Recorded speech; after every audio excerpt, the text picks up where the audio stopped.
Welcome to the Dog Nerd Show, where we geek out over our best friends. I'm Megan. And I'm Michael, and this is a show about all things dog.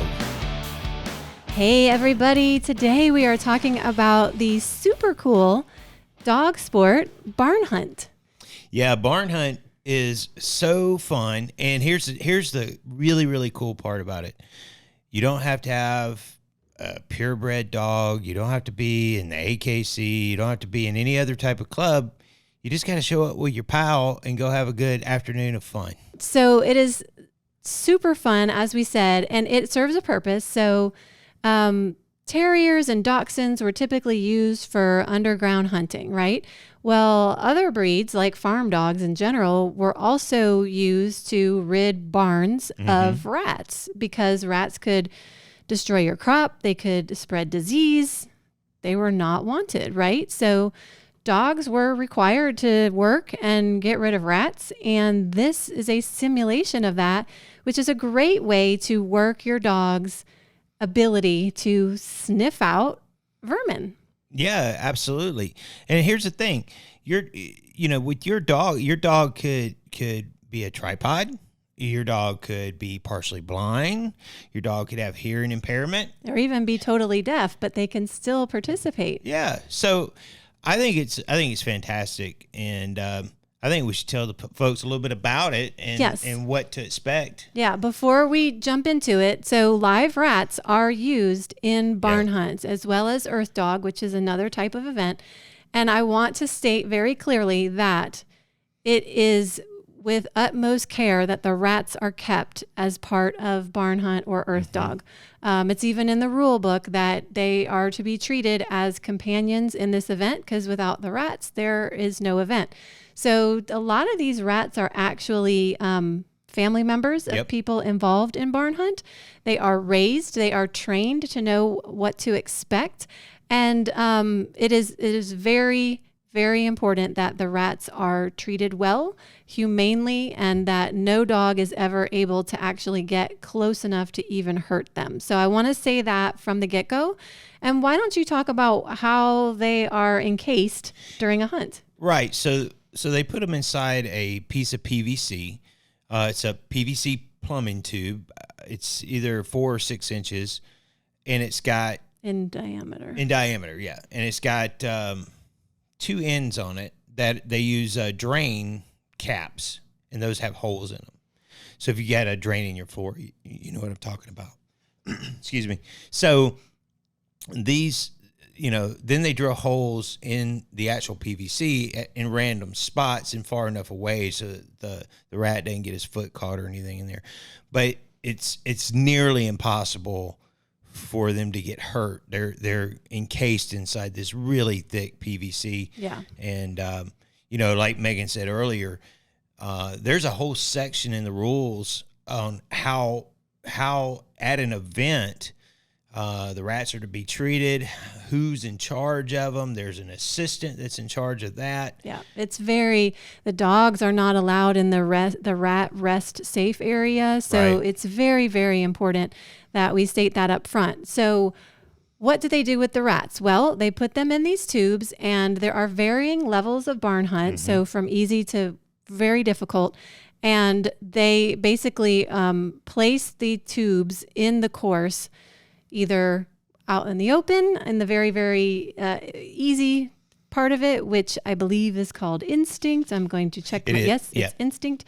So in instinct, they're out in the open, and as you go on, they actually hide these tubes in the bales of hay and around the course, so that the dog actually has to sniff them out. So that is how the setup is, and they're very complex as you go through. So you can read the rule book, and we will put a link to barnhunt.com, which is the Barn Hunt Association's website. And there's a rule book there, so you can read all about the rules. We won't go into that in depth. But basically, the rats are hidden along the course, and the dog has to find them. And there is usually going to be an empty tube with nothing in it, a tube with just like litter or bedding from the rats, so it smells like the rats, but there's no live animal in there. And then there is at least one tube with an actual live rat. So in instinct, they're laid out. So 3 tubes, dog has to indicate which one has the rat in it. So you have to know your dog, because your dog is going to go see those tubes and your dog is going to smell them, check them out. And if your dog gets excited about one of them, that's probably the rat.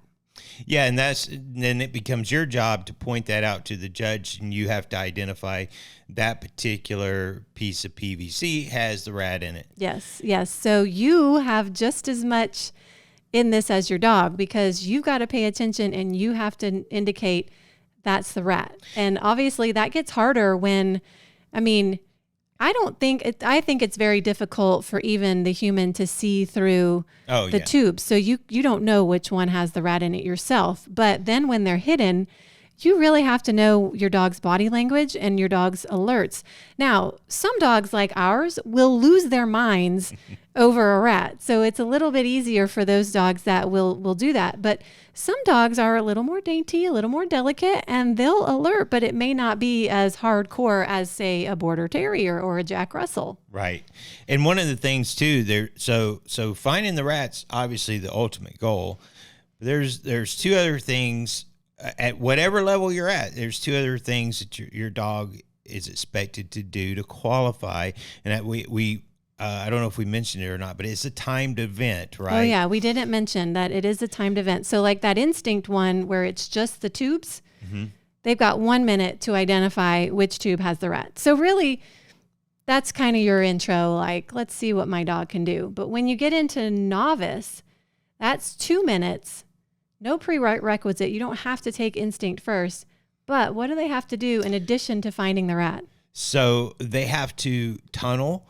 So what they do is they take 1 or 2 bales of pine straw, and it's only 18 inches, or hay, and it's only 18 inches high, and they put usually plywood across it. It can be another bale of hay, stacked this way, and then the dog has to go underneath that tunnel, right, and come out the other side. Apparently, they can come as far out if their tail is still in. That's a tunnel, but essentially you want your dog to go through the tunnel. All the way through. And then the other thing they have to do is they have to jump up onto a bale of hay. They have to climb. So they have to get all 4 paws onto a bale of hay. Right. So we were talking about this as we were going over the rule book, and, it almost seems a little bit easier for the smaller dogs because they're going to have to climb to investigate anyway. Whereas a larger dog, a lot of those big dogs, they can just put a couple, 2 paws up and sniff around. So you definitely want to teach your dog to tunnel, and you want to teach your dog to climb. And I would say those 2 things are really important because your dog's instinct will probably be there and their nose will be going. They'll find the rat more than likely. And from a lot of the events that we've seen or witnessed, the dog will find the rat, but it just won't go through that tunnel. Yeah. Or it won't jump up onto, a bale of hay. Matter of fact, it's actually a great bonding experience. Well, it's a great bonding experience, but it's a great experience for older people and older dogs. It's if your dog's able to get up, move around, and have some fun for a minute or 2, I think it's great for people of all ages and dogs of all ages to do. Yeah, I think so too. Yeah, and it's a good point. Great for all ages.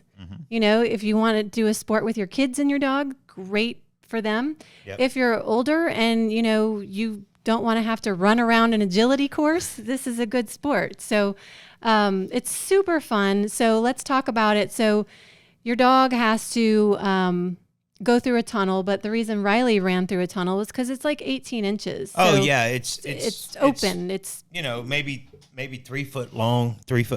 I think it depends on what level. Right. But yeah, so and basically, like with novice, you qualify 3 times and you get a title. Right. They have to climb, they have to tunnel, and they have to find the 1 rat. So that's pretty cool, right? Yeah. You can do that in an afternoon. Yeah. If there's a trial that has multiple days. Right. The next one is called open, and you have to have your novice to run that course. You have to get 3 qualifications with 1 or more judges in order to get your title. And in that one, you have 2 minutes and 30 seconds. And I'm sorry, I didn't mention in novice, you get 2 minutes to find the one rat. So in open, you've got 2 minutes and 30 seconds. You have to find 2 rats. There's 2 litter tubes and 1 empty one. At least 1 live rat must be elevated on the course, or all tubes may be elevated. They have to climb, they have to tunnel, and they have to find the 2 rats. And that tunnel has 1 90-degree turn. So pretty easy. And for the smaller dogs, if you can get them to tunnel, then, that should be pretty easy to do. Senior barn hunt, you have to have the open to, as a prerequisite. You get 3 minutes and 30 seconds. You have to have 3 qualifications by 1 or more judges.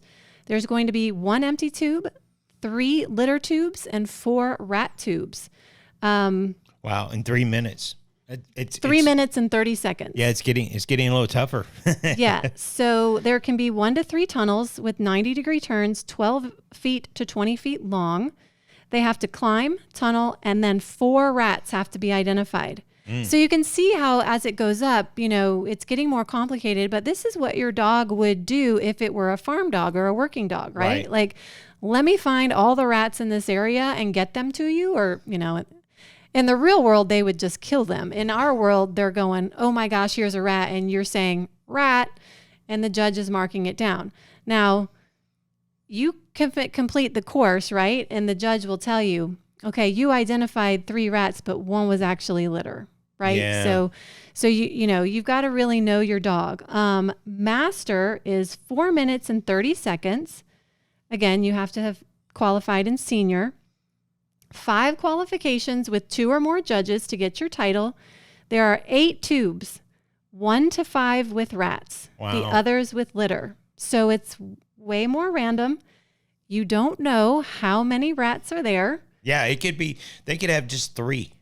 It says 1 to 5 with rats. So I guess you could only have 1 rat. You could have 1 and then a whole bunch of, litter or empty ones. Litter. Yeah. Litter. So with master, there's not going to be any empties. So the number of rats and litter tubes change for each dog.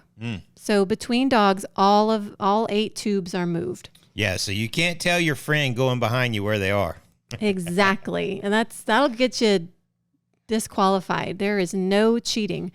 Tunnel, minimum of 2 tunnels, 90-degree turns to a maximum of 4.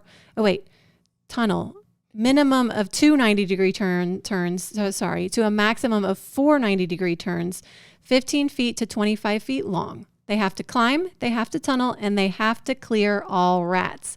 So we witnessed this, and it was so much fun. But you don't know how many rats there are. So you have to know your dog and watch your dog work this barn area and clear the rats. And if you think your rat is done, you need to say clear, or, indicate that. You indicate to the judge that there's no more rats. Yeah, no more rats. And, then the judge will tell you yes or no. So it's really fun. And we went up to Rambo's barn in Ellijay, Georgia, which was just beautiful. Oh, absolutely. And the North Georgia Kennel Club put this test on, and we got to have just firsthand, upfront spectatorship of this event, and it was really fun to watch the dogs work. Yeah, we even got to jump in the ring and help. We didn't have our dogs there, but we even got to jump in the ring and help build when they were going between classes. We get to help build some of the course, which was a lot of fun. Yeah, because they've got it all drawn out, and then they kind of modify it from the drawing to work with what's there, because it is wheat straw that kind of gets used and falls apart. So sometimes you gotta get in there and change it up a little bit for the dogs. But it's really, really a lot of fun. I would say, if you think your dog would enjoy it, go. Yeah, find one locally and just try it out. In fact, everywhere in the United States, regionally, they have barn hunt. And if you go to barnhunt.com, you can search for events. Look for a fun test where you can go and try it out. Yeah. So you can see if your dog would be interested. And typically in the warm climates like ours, it's spring and fall, I see right now they've got some going on in New Jersey. There are probably a lot of indoor facilities in other areas. We have some indoor facilities here, but for the outdoor experience, obviously weather is going to be a factor. I would say that if you are going to volunteer in any capacity, wear jeans or long pants, socks and comfortable sneakers, because when you're moving hay around to help out, it gets everywhere. It gets in your shoes. And, if you're wearing shorts, it could, it can be an allergen for a lot of people, but so fun. And I do want to touch on, and I know I'm talking real fast here, but I don't want to make this like a painfully long episode. However, I do want to talk about why this was started. So it's a very interesting story. Yeah, I think people enjoy that. Yeah. So, dogs like Jack Russell's, Cairns, Border Terriers, they were underground hunters, right? So they would go clear foxes and, other underground vermin. And they would, they'll take care of your rats too.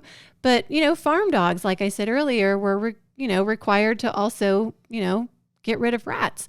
So above ground ratting dogs could be any size, usually small to medium, and usually very quick. So rat catchers would go from town to town and they'd offer their services. Like, hey, do you guys need us to, clear your barn of rats? And, they would get paid to do that.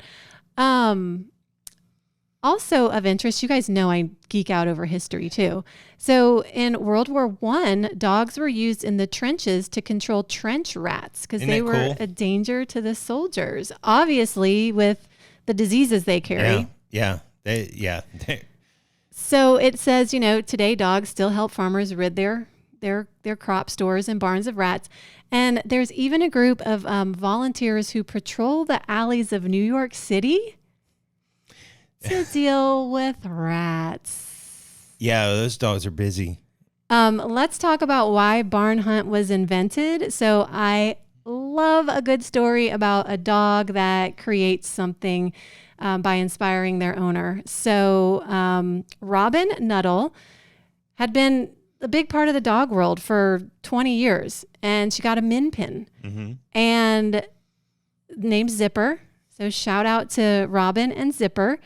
And she researched the breed and, they were bred to hunt mice and rats and, probably like in the home and, that kind of environment. Right. But they weren't accepted into earth dog competitions. No. So she was like, well, I want to do an event with my dog who shows an instinct for this, but I can't compete in earth dog at the time. They now are. Yep. So she created barn hunt. She sat down and said, okay, how could I do a sport that I could use this ability and what would be, like the progressive levels of achievement. So she created barn hunt for Isn't that Zipper. Cool? That's super cool. Super cool. Yeah. So super exciting. So she said she knew there were informal fun events happened, and a lot of times they were at Earth Dog events. But also, she wanted all breeds to be able to participate, which I really, really love. Again, like we said, rescue dogs, mixed breeds, it doesn't matter. As long as you can get through the 18-inch tunnel, you can do it. So according to the Barn Hunt website, Barn Hunt is the fastest growing dog sport in the U.S. I can see why it is so fun. Like you said, anyone can do it. You don't have to have like an athletic ability or a ton of stamina, or your dog doesn't need a whole bunch of training. They need instinct and they need to be able to climb and tunnel. Yeah, that's really it. And it is a blast.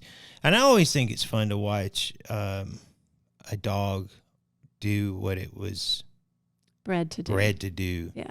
And when you get to see this and you see how happy and excited they are, you're like, yeah, this is a good time. Because even when we were there watching this, right, and recording this footage, even if they didn't succeed, the dog had a lot of fun, So usually the owner is like, I should have realized, or, and I will say it's usually we humans who make the mistakes in these events where we do something wrong because how many times did we see someone not notice that their dog was indicating that there was a rat. And then the judge would say, that was the rat. And they're like, oh, it was, So a lot of times it's the humans who make the mistakes, but those dogs come away happy. Oh, they're having a blast. Yeah. It's a great afternoon for them. It really is. So there's a lot of rules that we didn't go over. Please go to the barnhunt.com website and they have a PDF that you can download there. Yeah. We'll put a link in the description below so you can just go right there to it. Yeah. But you can find events in your area. Yeah. So there's also training facilities hopefully in your area that will allow you to come and do some training and see if your dog has a penchant for it. So Megan, tell people where they can find us and get cool swag like this shirt. Yeah, so I realized when I was preparing for this episode that I had made these shirts when we were doing Earth Dog, and they work for Barn Hunt because it just says got rats. So if you, I still have a stash. So if you want one, email me, dognerdshow@gmail.com. And you can find us everywhere on social media at Dog Nerd Show. And if you barn hunt with your dog, we want to hear from you. So Absolutely. Be sure to comment below. We'd love to hear all about your experiences. And hopefully we didn't get too much wrong in this episode. Exactly. Hey, folks, give us a thumbs up if you really like this content and you like what we're doing here. We would really appreciate it. It helps the channel out a lot. It helps us be able to do these episodes for you. We do them every 2 weeks. We put a new video out.